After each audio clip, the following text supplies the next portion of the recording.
Oh, no, it's not going.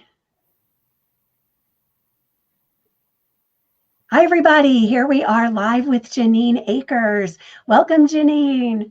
Hi, thanks, Kelly. Hello. I'm so excited to get to talk with you after we met earlier this year.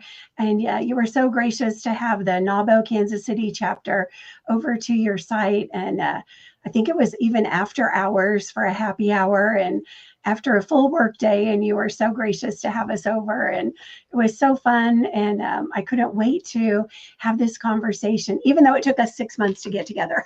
Well, it was a lot of fun. I remember that very clearly, and I enjoyed the camaraderie. It was great. Yeah, I kept thinking of more questions and more questions. I resisted emailing you every time I had something on my mind. I wonder what Janine would think of this.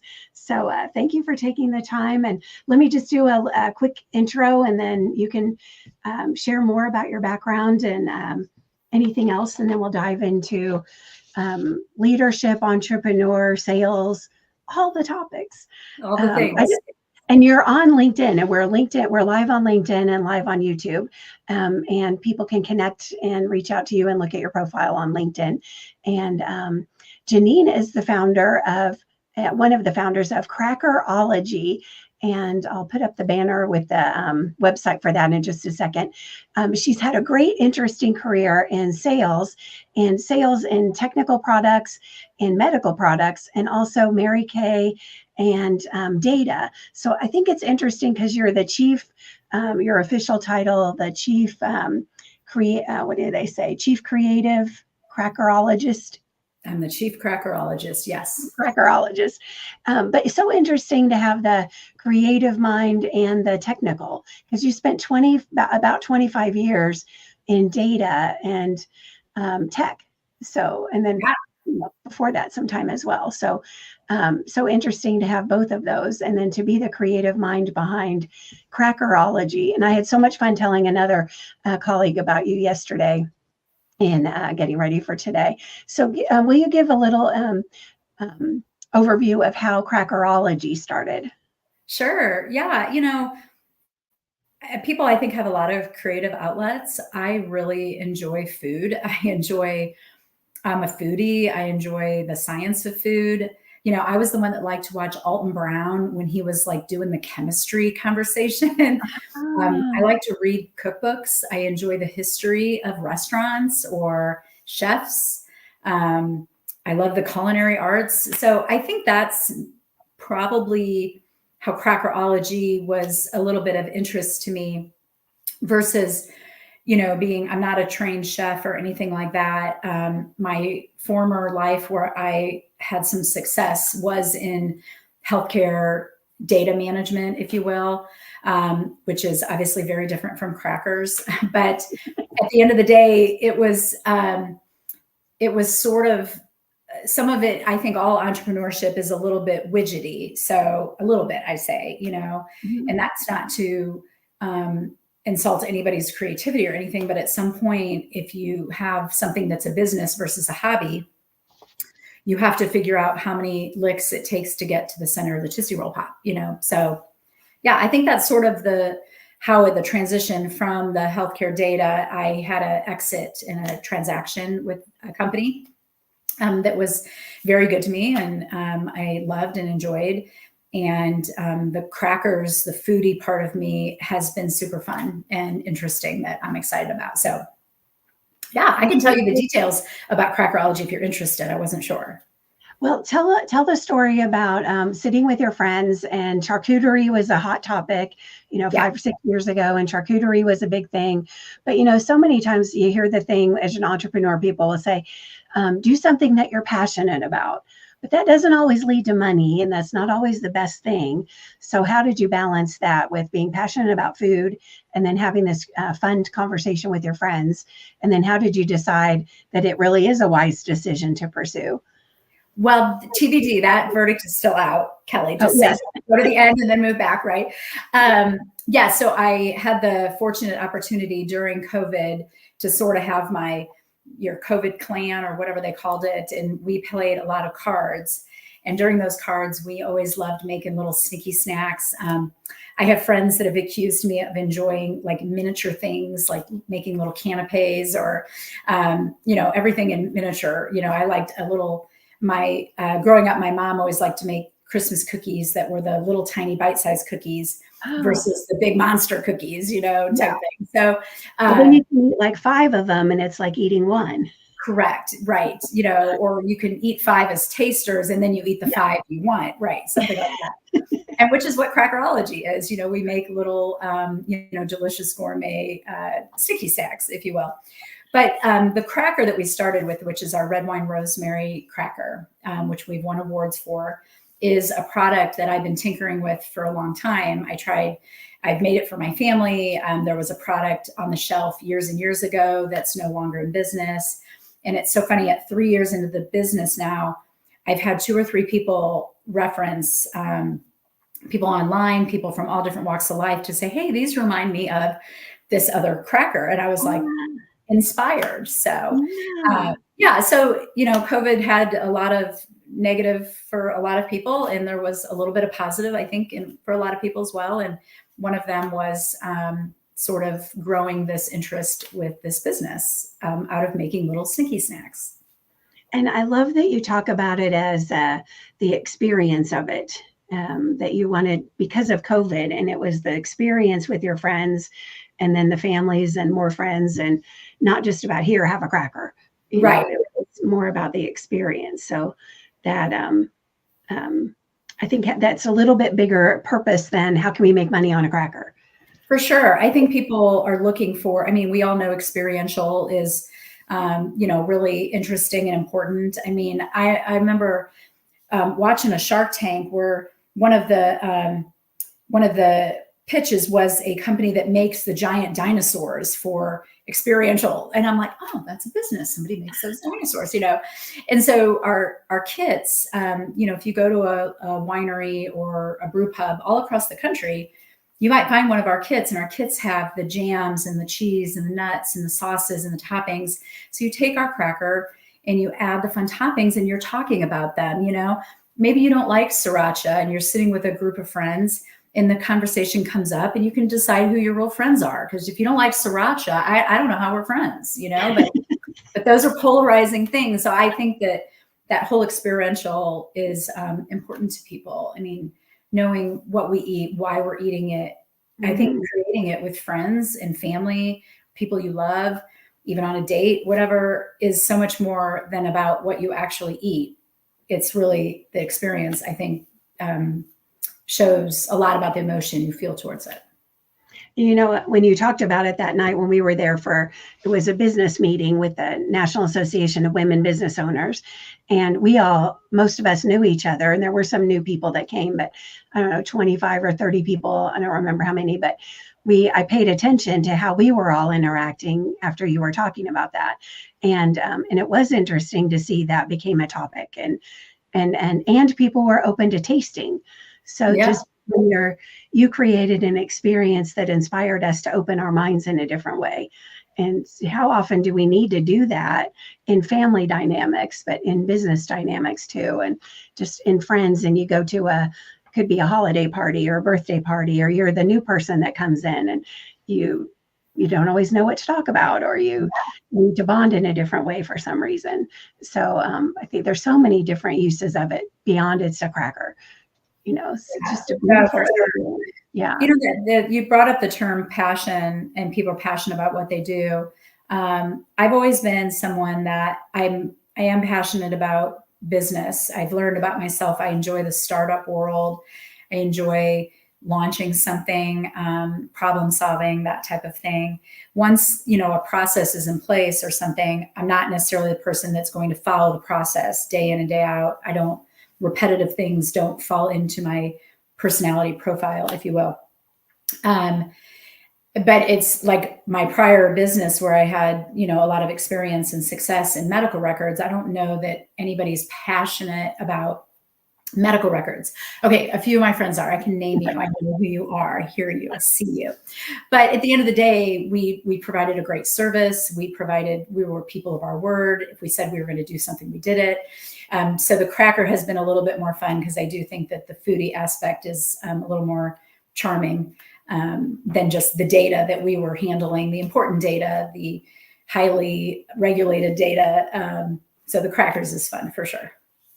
It's easier to see the link, or faster to get to the link of the purpose connection with the crackers than maybe the medical records of that interaction from that sales conversation through to the end use of. With those records, if there's a mistake, that's a big issue. That, the direct link to something positive is easier with a cracker. Yes, there's no doubt. Let's talk about the business side of it for a little bit. What were some of the early surprises? You had founded a company before, you'd had success in different industries. So this, no doubt, with your friends too, in planning the company, what were some or a surprise example, an example of a surprise, and how did that go? How did you face that? Some of the listeners here are entrepreneurs or leaders that have to grow their companies, and they plan too, but then stuff happens. So, yeah. I guess I'm lucky that I'm experienced. Maybe that tells my age or something, but I was born at night, but not last night, Kelly. So that's a good thing. So it is always nice to bring some, prior experiences in. So we were able to maybe avoid some of the landmines that some younger entrepreneurs, you can't read it in all the business books, all the business talks. You some of it, you just have to walk yourself, right? For Crackerology specifically, the three of us that are partners, foolishly, or I'm not sure, none of us have a food background. So everything involving a food background is a new day, is new information. We're all, bright, curious people. So we're willing to learn, and follow that thread to say, okay, how do you do this? And, it's interesting when you're, I'll just speak specifically for us. We're located in North Kansas City in the state of Missouri. So as a food manufacturer, we're regulated by the state. Everybody talks about like a food handling permit, or like the county or the city that you're in, but we don't serve food to the public like directly from our facility. So, that took more phone calls than you would think, trying to figure out. But so I would say just really the whole side of a food business has been, a lot of learning and a lot of availability. Everybody's helpful, that the FDA walked in the door and you're like, oh my gosh, and it super helpful and super great. I don't feel in any way that it's a fearful or scary thing, because at the end of the day, everybody's just, trying to do a good job and to be helpful and make sure you're following the rules to keep your community safe. I mean, food has a safety aspect of it, right? Because food can make people sick. So, yeah, you would think they would want you to do well and not be preventing you from. Yes, we do not feel that. We definitely feel that is the case. Yeah, that's really good. What about how is the dynamic of three owners, three partners, and how do you work all of that out? Yeah, that's new for me. I had partners that helped me build business at in my prior, but at the end of the day, I was always had the ball and the burden and the gift of being the person in charge, if you will. So that has both sides. And the partnership has been very nice because you feel like there's just somebody else, pulling the train with you. Now, obviously, you have to be pulling the train in the same direction at the same cadence. Just went whitewater rafting with my daughter and some of her friends last weekend. And the number one thing is not, obviously you're listening to the guide and you're paddling when he says, but paddling is in sync is more important than how strong you paddle. It's about you have to be in sync. Otherwise you're just going to spin in a circle. And so the same thing I would say applies to the three of us. And we have to meet often and maybe say some of the things that you don't necessarily want to say, but need to be said. So I think for us, communication people use that word cliche, and I don't think people understand that communication is sometimes saying things that make you uncomfortable, but saying them anyway. If I've done something that is, not appealing to you, or, not, I thought we decided this and you went with this. Well, if you didn't tell me, I don't know. Mm-hmm. Especially somebody like me, I have a very strong personality. I mean, anybody that's listening knows me. Hi, no, we all know. And but you have to be okay telling me that, hey, I don't think that's the right thing, or that's not what we decided. Why did you do that? And I just can say, I misunderstood, or I forgot, or you're right, we did say this. I don't know why I ordered 5 when we decided to only order 3. My mistake. So I'm just using those as examples, but I think communication is communicating what's not working is more important, because communicating good things that are working is easier for everybody. I mean, celebrating is always a win. Yeah. But sometimes it's the harder stuff. And I think we're just continuing to get better at that. And I'm pleased with us. Do you have specific approaches that are working for that? I think right now it's interesting to say that. I would say approach that is I find challenging with it that we're going to get better at, the 3 of us, is the cadence in which you meet. I think you have to meet off. I don't mean often, like a burden it, but you can't meet once, every 6 weeks. As an example, I like every week we have an agenda, and that way we can say it and it doesn't spider too long. It doesn't, or spider web. It doesn't get away from you such that you forget to bring it up, and then it festers and builds. So I would say having that consistent, like, we know this meeting is, every week or 2, and it's non-negotiable, short of surgery or vacation or something, but you got to make the time for this. Yeah, that's good. And we've learned that, and we're definitely doing that better than we started out doing it. I think that's a really, really important piece of advice for leaders and entrepreneurs. Yeah. And even if you're a solo entrepreneur, but you've got a team of executives or up and coming managers, I've learned that from my prior business partners and leadership team. When we met regularly and you just handled it right then and there, it was always very successful. And if too much time goes by, then you forget, or you think, oh, it's not important anymore. And then it happens again. Yeah. So having that regular cadence is really important. What else have you learned as a leader? So how have you grown, changed? What's something you do now or don't do now that you've learned as a leader? Gosh, I've learned so much. I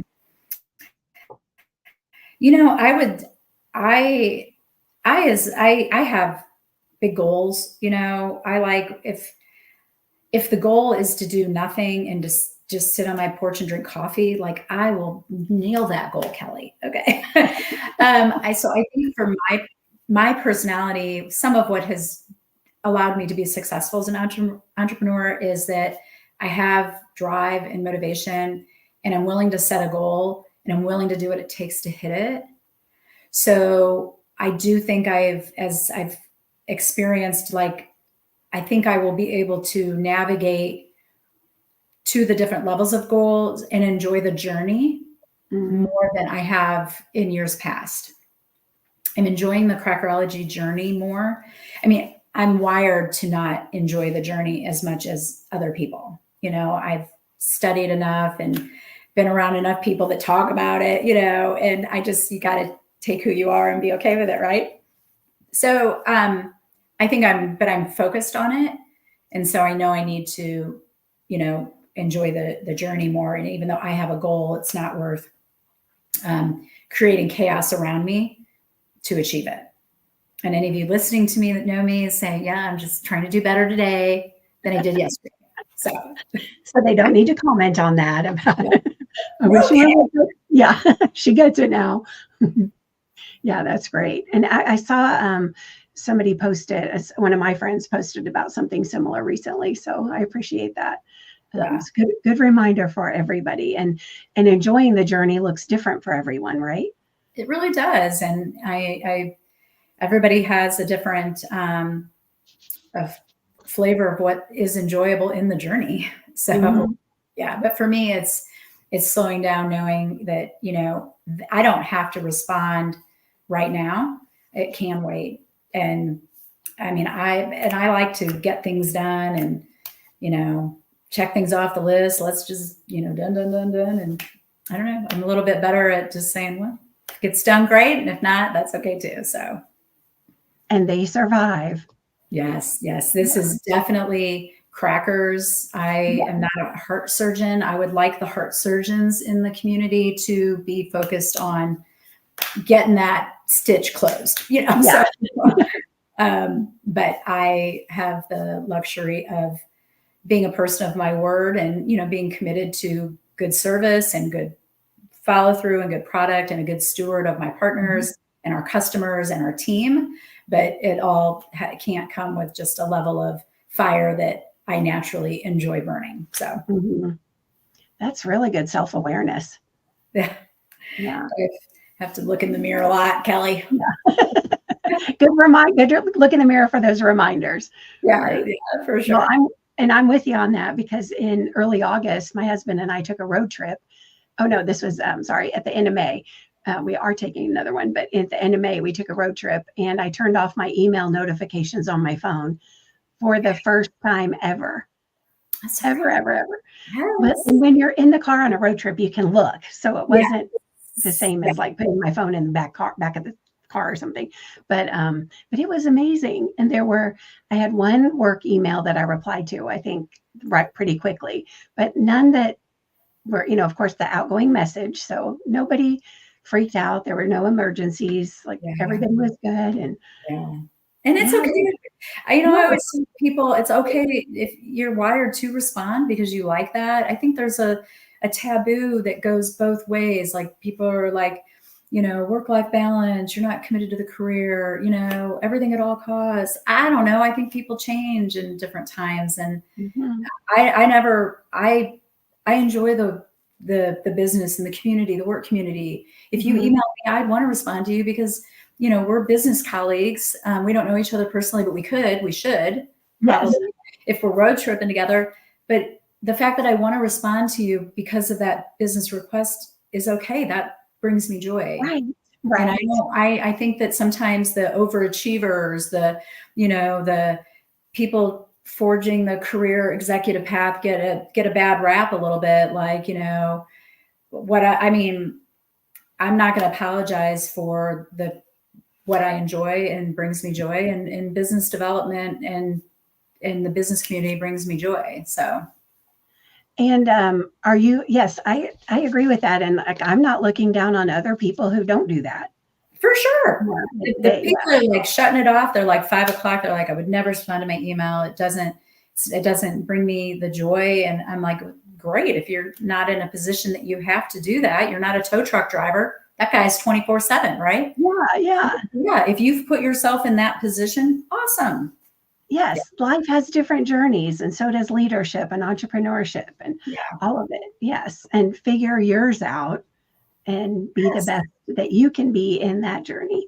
Yeah. And yeah, And that love on comparison. everybody who's figuring theirs out as well. Yeah. Yeah, yeah, absolutely. Honor them and learn. Like I was glad to turn my notifications off, but I don't know that I'll do it again. I mean, I haven't done it since. Like I'm not doing it every weekend or anything, but Yeah. it's that was good for that time for me and my husband. But I love that. yeah, like it's not something I'm not like doing it all the time. Brings you joy. You know what's going Yeah, on. right, right, right. I am opting out of a lot of emails too, though. So that brings me joy as well. Yes. What are you doing to stay updated about leadership and how do you make sure you're advancing in leadership and staying modern and contemporary with all that? Well, talking to people like you, surrounding myself with people like you, listening to the other people you're talking to. I do a lot of online listening. I enjoy leadership books. I enjoy, I have a good friend who's really good at, like, I'll talk about a situation and she reminds me of the book that talks about it. She's very good. She's got a wonderful library and she'll bring stuff back up. I'm like, I forgot about that. I read that a long time ago. Yeah. And I think that I probably more focus on, okay, what am I challenged with, and finding something that might help me with that. I like to do that. Yeah, that's good. So I don't know if I have mentioned or you've seen that we do a leadership book of the month. And so I've been doing that for 30 or 35 months. So yeah, so August is on resilience, or a brand new book that just came out, written by fantastic. Ordinary Resilience, I think is the name. So that'll be coming up, and that's a LinkedIn Live also. Oh, good. Oh, I'm going to make sure I'll send you the link to that. Resilience. Wow. That might be the name of the game, right? Here's the voyage.com/leadership books, where you can find out about, and the links to all the recordings of all of them are there. Super. And there's a list there of all of my favorite books. And then I have 2 partners that join me for those conversations, and theirs as well. What's your favorite book, if I could put you on the spot? If you had to pick The 4 Agreements by Don Miguel Ruiz. I read that every year. Okay. And Pride and Prejudice. I've given that out a lot. That's always a good one. Not a business book, but it's good for the insight of who you are. And that's a really good. Yeah, no, I agree. I don't think I know what I've heard that. I'm going to look into that one. I don't know that I've read that, the 4 Agreements. So. Oh, okay. Yeah, that's a good one. Yeah. All right. Now I know where my next one is. And there's so many. I love How Will You Measure Your Life by Clayton Christensen. That's been influential in my career as well, the last 10 years or so. Yeah. I teach leadership at Rockhurst in the MBA program. So I always have to stay fresh because of that. Yeah. So, I don't know if I knew that or not. If I knew it, I forgot it already. So now I know again. Yeah. Yeah. So I always stay updated on those things. Yeah. What else are you doing in that? Or I wanted to share with everybody. I didn't go into enough on Crackerology, but when I was looking at your website recently, I think you have done more. You've gotten in more communities or areas for sales than 7 months ago. So the direct to consumer from the website, and I think also on Amazon, right? Yes. Amazon that's a really interesting business, man.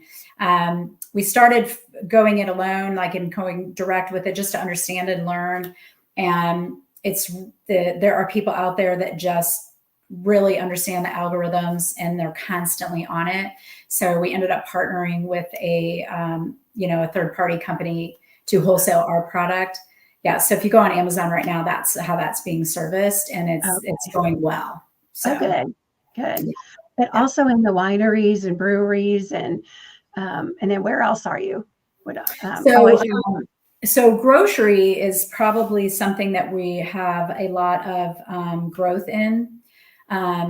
We recently were in the St. Louis market in Deerbirds and Chinooks, which everybody over there knows that. And then up in the Northeast, we've got a lot of interest, like down in Florida. There's a really awesome chain called Harris Teeter who's interested. So we've quite a bit of grocery. So you start to see that. Microbreweries, craft breweries. We've been working with some really cool. That's a great community of people. I went to a brew association, like a leadership meeting of brewery owners up in Portland, Maine in June. Oh, wow. And I think I learned more as a business owner leader than I did pairing the crackers to the consumer need. I mean, It was really great. I wasn't just a vendor there. I really enjoyed it. So shout out to the craft brew professionals, if you will. Nice. So you'll start to see us, I think, in a lot of different places like that. And we call that on-site experience, meaning there's a need for some easy to manage food. Our stuff is all shelf stable, everything we do. And so these breweries and wineries, they don't have, big kitchens or big, some of them do, which is great. But if they don't, they are enjoying our product because it has, a long shelf life. It doesn't take a lot of refrigeration, and it's a low management, and they can offer a little bit more of a gourmet snack, than just some pretzels or something. Yeah. And it's so good. It's tasty. The crackers and the cookies, the dessert element as well. And the packaging is really pretty. The packaging is creative and clever as well. Yeah. Thank you. That's a shout out to my business partner, Deanne Dodge. She is really good. Yeah. And what stood out to me when I was looking the other day at the website was always growing and doing new things.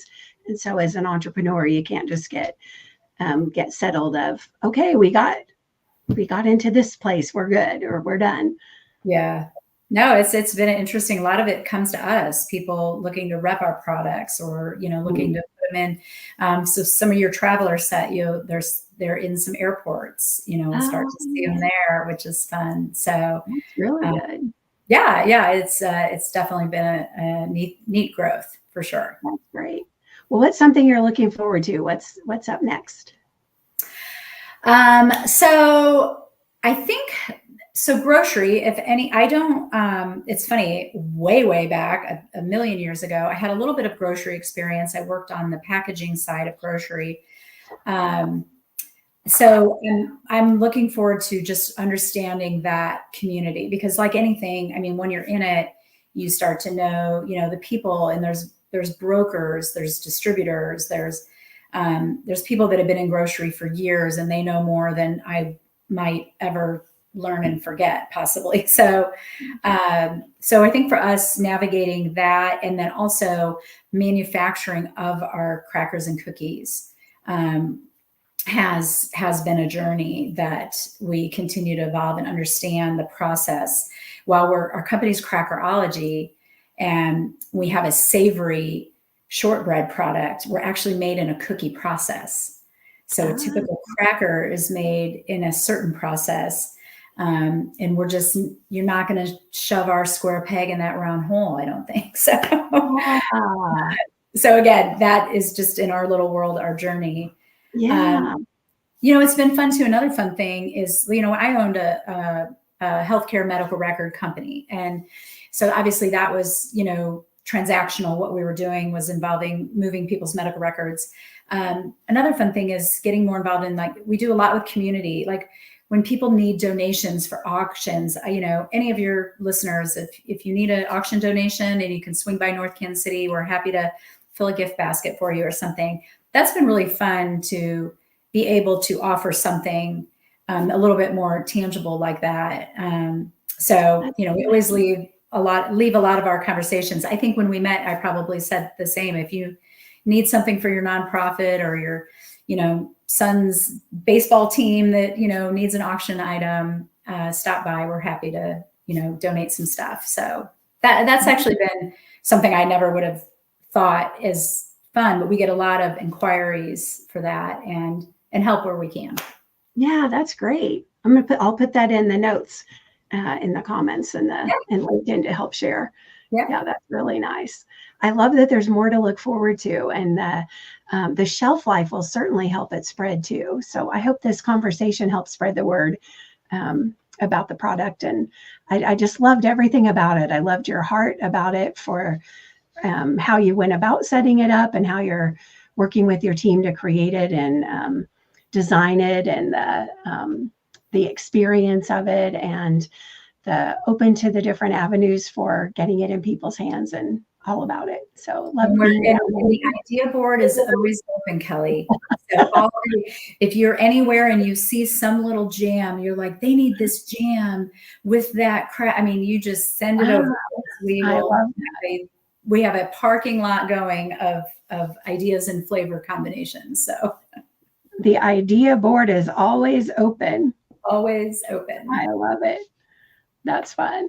Well, any last message you'd like to share with our listeners and viewers? Anything else? Well, I'm flattered that you're, think that my experience and what I have to share is, I think I'm going to learn more by checking out your leadership books portion for sure than I can ever offer. I think I would just, probably encourage people to plug into conversations like you offer, and be willing. I guess for me, the biggest thing is be willing to be vulnerable in a good way, and authentic and self-aware, to your point of, it seems to be the kind of people that we're attracted to. If you're not willing to be honest with yourself, you're never going to be honest with me. And so I think that is the type of people I like to be around, when people are CYAing or not really telling you the truth because they don't want to admit or something. I feel sorry. I'm not mad. I feel bad for people like that, because if you can't be honest with yourself, like, you're going to have a hard time being honest with your team, with me, with your customer, with whoever. And it's just okay to be honest. That's a really good message. And authentic and vulnerable, and don't try to out mistake me. You will totally lose. Like, I will want you on that all day long. So. But the honesty, that's such a beautiful message, because you can go from there. You can go forward from there, right? Yeah, you can be honest with yourself, and then you can start to be honest with everybody else. Yeah. In the word vulnerable, I've had people, I don't mean vulnerable like you're, like you're going to be taken advantage of, vulnerable. I mean vulnerable like that authentic, honest, I'm sorry, I'm just trying to do a good job, So yeah. And you can go forward from there. So it doesn't have to be scary. Yeah, for sure. You're not going to get stuck there. Yeah. People are afraid of it, but you can go forward from there. So that's so good.